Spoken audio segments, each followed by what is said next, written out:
안녕하십니까. 우리공화당 전략기획본부장 한민호입니다. 정의로운 공정 법치, 살맛 나는 우리나라, 우리공화당의 사회, 사법 분야 공약을 발표하겠습니다. 첫째, 우한폐렴 친중 부실 대응에 대해서 국정조사를 실시하고 질병관리본부를 질병관리청으로 승격시키겠습니다. 우한폐렴 때문에 중국에서 사망자가 1,500명, 확진자는 6만 5천 명에 육박하고 있다고 중국 정부가 발표했습니다. 이틀 전에 1,100명에 비해서 사망자는 400명 늘었고 확진자는 4만 4천 명에서 11,000명이 늘었습니다. 아시다시피 중국은 지금 준전시 상태입니다. 집밖 출입마저 통제하고 있습니다. 전문가들은 실제 사망자, 감염자가 발표된 것보다 수십 배는 더 될 거라고 말합니다. 세계 60개가 넘는 나라가 중국인 입국을 막고 있습니다. 그런데 우리는 하루 10,000명이 넘는 중국인들이 무제한 들어오고 있습니다. 이미 수십만 명의 중국인이 입국해서 전국의 백화점, 시장, 영화관, 지하철 등을 활보하고 있습니다. 서울이 세계에서 4번째로 우한폐렴 확산 위험이 큰 도시가 됐습니다. 자영업자들이 다 망해 나가고 있습니다. 경제가 무너지고 있습니다. 우한폐렴은 무증상 감염, 또 공기를 통한 감염이 가능하고 발열 증상이 없는 경우도 있다고 합니다. 통제가 불가능한 수준입니다. 인류의 60%를 감염시킬 수 있다는 외신 보도가 있었습니다. 우한 봉쇄 전에 빠져나온 우한 사람들 중에 6천여 명이 우리나라에 들어왔습니다. 곧 각급 학교가 개학을 하면은 7만 명에 달하는 유학생들을 포함해서 수많은 중국인들이 추가로 입국을 합니다. 정부는 이 유학생들을 격리시켜서 통제한다고 하는데 전혀 격리가 안 되고 있습니다. 격리할 강제적 수단도 없습니다. 의지도 없습니다. 정부는 제대로 된 대응은커녕 중국 눈치 보기에 급급합니다. 잠복기가 24일이라는 중국 측 발표에도 불구하고 우리는 14일을 고집합니다. 14일 동안 증상이 안 나타나면 그냥 관리 대상에서 빼버립니다. 중국에서 확진자가 나오고 나서 사망자가 속출하기까지 걸린 시간이 한 달여입니다. 우리나라는 확진자가 나온 지 2주일이 간 넘었습니다. 이달 말에 또 내달 초에 대한민국에서 어떤 사태가 벌어질지 너무나 불안합니다. 중국에서는 우한을 다녀온 사람이 42일이나 지난 다음에 확진 판정을 받기도 했습니다. 정부는 죄송합니다. 중국인 입국을 막는 대신에 중국 전용 입국장을 만든다. 중국 등에서 들어오는 외국인 입국자 스마트폰에 특별 입국 관리 앱을 설치하는 방안을 추진한다면서 미봉책으로 일관하고 있습니다. 문재인 씨는 조만간 우한폐렴이 진압이 될 것처럼 얘기를 하고 있습니다. 정부의 친중 부실 대응에 대해서 우리 공화당은 국정조사를 실시하고 질병관리본부를 질병관리청으로 승격시켜서 조직과 기능을 확대하겠습니다. 특히 전염병 통제를 위한 비상조치 발동 권한을 부여하도록 하겠습니다. 두 번째 공약입니다. 우리 공화당은 동성애를 합법화하자는 주장에 대해서 단호하게 반대합니다. 동성애는 에이즈 확산의 주된 원인입니다. 2015년에 국내 에이즈 환자는 13,909명으로 매년 말 그대로 급증하는 추세입니다. 금년에는 2만 명을 넘어설 거라는 전망입니다. 특히 우려되는 것은 10대와 20대 환자가 그야말로 심각한 수준으로 늘어나고 있다는 것입니다. 에이즈는 환자 본인은 물론이고 가족과 국가에 막대한 피해를 야기하고 있습니다. 그럼에도 불구하고 사회 일각에서는 동성애를 옹호하고 심지어 조장하는 듯한 풍조가 확산되고 있습니다. 특별히 우려되는 것은 동성애를 합법화하자는 일각의 주장입니다. 우리 공화당은 차별금지법 제정 같은 동성애를 합법화하려는 그 어떤 시도에도 단호하게 반대합니다. 세 번째로 5.18 유공자 명단을 공개하고 유공자와 유족 등에 대한 채용시험 가점제를 폐지하겠습니다. 5.18 유공자 가운데 5.18과 무관한 자들이 많다는 국민적 의혹이 오랫동안 축적되어 왔습니다.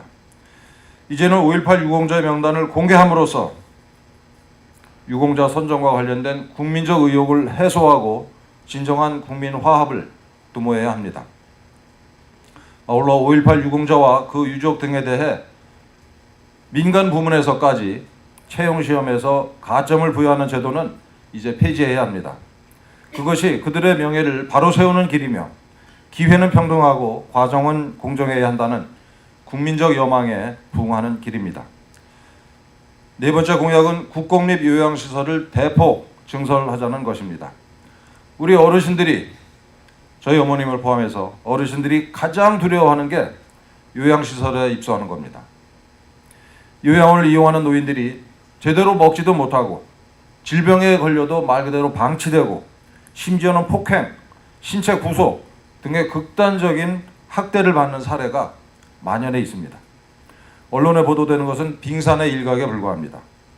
자식들에게 돌아갈 수 없는 노인들이 요양원에서 쫓겨날까 봐 두려워서 학대를 당하고도 신고도 못하고 그냥 견디는 경우가 부지기수입니다. 운영자들의 무분별한 영리 추구와 종사자들에 대한 열악한 처우가 그 원인입니다. 노인 요양시설을 계속 민간에만, 시장에만 맡겨서는 안 됩니다. 정부와 지자체가 나서서 국공립 요양시설을 대폭 증설하고 직접 운영토록 하겠습니다. 다섯 번째 공약은 공수처를 폐지하고 검찰 기능을 정상화하겠다는 겁니다. 공수처는 헌법적 근거도 없이 설치되는 최고의 수사기관으로서 국회로부터 아무런 통제도 받지 않고 사법부의 독립을 침해하는 위헌적인 권력기관입니다. 히틀러의 게슈타포와 비슷한 기관입니다. 공수처는 집권 세력의 범죄는 철저히 은폐하고 반대 세력의 범죄에 대해서는 표적 수사와 강압 수사를 통해 좌파 독재 권력의 장기 집권을 획책하는 정치적 권력기관입니다. 따라서 공수처법은, 그리고 공수처는 반드시 폐기시킬 것입니다. 청와대의 범죄 혐의에 대한 윤석열 검찰의 최근 수사에서 드러나듯이 현재 검찰은 살아있는 권력에 대한 엄정한 수사를 통해 검찰 본연의 기능을 제대로 잘 수행하고 있습니다. 문재인 좌파 독재 정권은 자신들의 범죄에 대한 검찰의 수사를 방해하기 위해서 검찰개혁이라는 미명하에 검찰의 권한을 대폭 약화시켰습니다. 이제 검찰의 권한을 원상으로 회복시켜서 검찰의 기능을 정상화시켜야 합니다. 여섯 번째 공약은 반국가단체와 이적단체를 해산하고 국가보안법 위반자의 공직 출마 및 임용을 금지하는 법을 제정하겠다는 겁니다. 정당의 경우에는 그 목적이나 활동이 민주적 기본 질서에 위배될 때에는 헌법재판소의 심판에 의해서 해산됩니다. 그러나 반국가단체나 이적단체는 해산할 수 있는 제도적 장치, 법적 근거가 아직 없습니다. 따라서 법의 허점을 이용해서 사회 곳곳에서 대한민국의 헌법 질서를 위협하고 있는 반국가단체와 이적단체를 해산할 수 있는 법률적 근거를 만들겠습니다.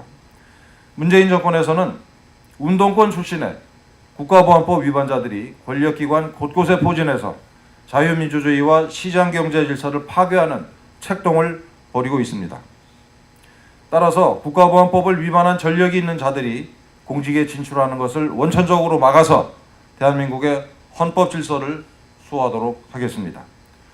일곱 번째, 끝으로 민노총, 전교조 등 노동조합의 정치활동을 전면 금지하겠습니다. 노동조합은 근로조건의 유지, 개선과 근로자의 경제적, 사회적 지위의 향상이라는 본연의 목적에 충실해야 합니다. 현재 민주노총을 비롯한 노동조합은 본연의 목적을 벗어나서 불법적인 정치활동을 통해 헌법 질서를 위협하고 국민 경제를 파탄시키고 있습니다.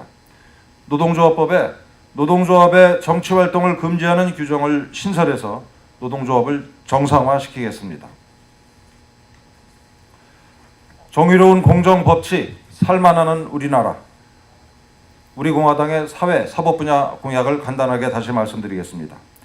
우한 폐렴 친중 부실 대응에 대해서 국정조사를 실시하고 질병관리본부를 질병관리청으로 확대 개편하겠습니다. 동성애 합법화에 반대합니다. 5.18 유공자 명단을 공개하고 채용시험 가점제를 폐지하겠습니다. 국공립 요양시설을 대폭 늘리겠습니다. 공수처를 폐지하고 검찰의 기능을 정상화하겠습니다. 반국가단체와 이적단체 해산, 그리고 국가보안법 위반자의 공직 출마 및 임용 금지를 내용으로 하는 법률을 제정하겠습니다. 민노총 전교조 등 노조의 정치 활동을 전면 금지하겠습니다. 2020년 2월 14일 우리공화당 대변인실 이상입니다. 감사합니다.